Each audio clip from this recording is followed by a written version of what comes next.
بسم اللہ الرحمن الرحیم۔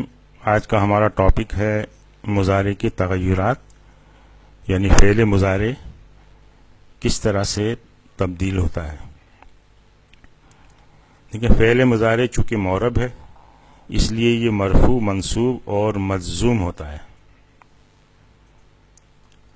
مضارع مرفوع کی گردان ہم دیکھتے ہیں کہ مرفوع حالت میں کس طرح ہوتا ہے۔ یہ وہی گردان ہے جو ہم پڑھ چکے ہیں، یفعلو، یفعلان، یفعلون، تفعلو، تفعلان، یفعلن،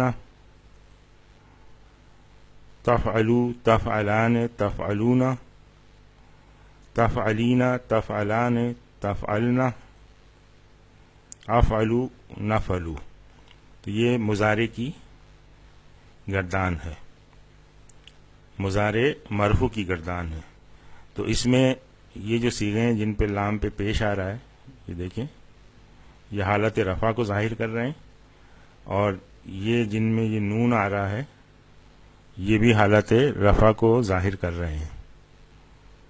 اور یفعلنا اور تفعلنا یہ دو مبنی صیغے ہیں، تو اس میں جو ہے حالت رفع، نصب اور جزم ایک ہی جیسی رہے گی، ان کی شکل میں کوئی چینج نہیں آئے گی۔ یہ دیکھیں، یہ واحد کے صیغے اور جمع متکلم سوائے اس مؤنث کے صیغے کے، یہ سب حالت رفع میں ہیں اور ان کے لام کلمے پہ پیش ہے۔ یہ پیش ظاہر کر رہا ہے کہ یہ حالت رفع میں ہے۔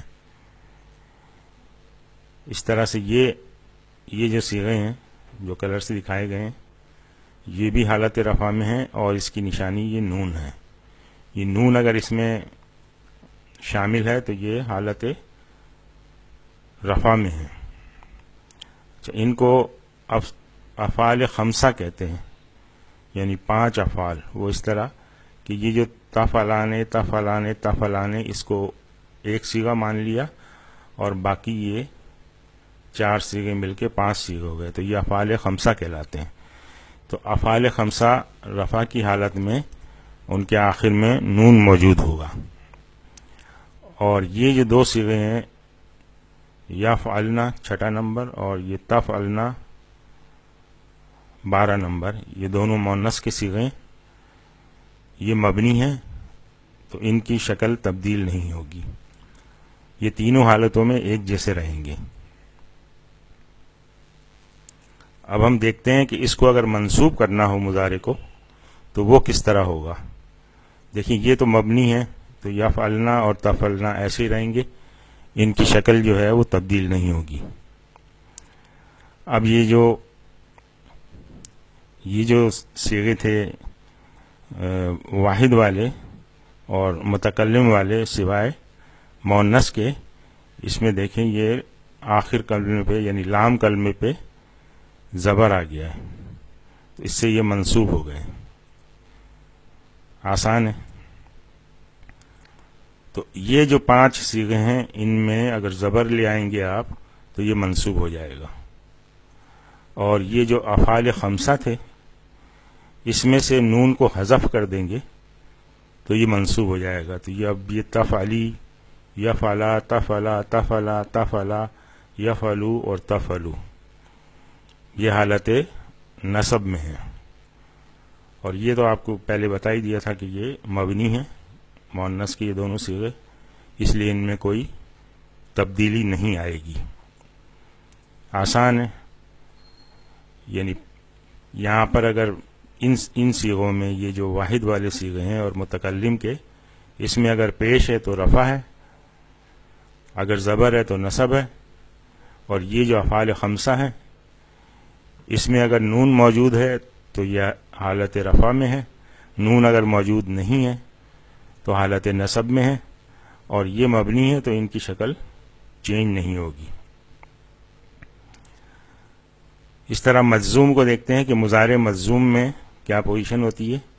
تو مضارع مجزوم میں یہ 2 مؤنث کے جو صیغے ہیں وہ تو چونکہ مبنی ہیں تو اسی طرح سے رہیں گے، ان میں کوئی فرق نہیں پڑے گا، اور یہ جو واحد کے اور متکلم کے 5 صیغے ہیں مؤنث کو چھوڑ کے، ان میں دیکھیں لام کلمے پہ یہ سکون آ جائے گا، یفعل، تفعل، نفعل، افعل، نفعل، تو یہ حالت جزم ہے، ان کی مجزوم ہے اس وقت. اور یہ جو افعال خمسہ ہیں اس میں سے جس طرح منصوب میں نون غائب ہوا تھا اسی طرح سے مجزوم میں بھی نون غائب ہو جائے گا. یہ تفعلی، یفعلا، تفعلا، تفعلا، تفعلا، یفعلو اور تفعلو، اور یہاں اس میں کوئی فرق نہیں پڑے گا، یفعلنا اور تفعلنا، چونکہ یہ مبنی ہے. اس طرح حالت نصب میں نون یہاں سے غائب ہوگا اور حالت جزم میں بھی یہاں سے نون غائب ہو جائے گا. بالکل سمپل ہے، آپ اس کی پریکٹس کریں، آسانی سے یہ سمجھ میں آ جائے گا.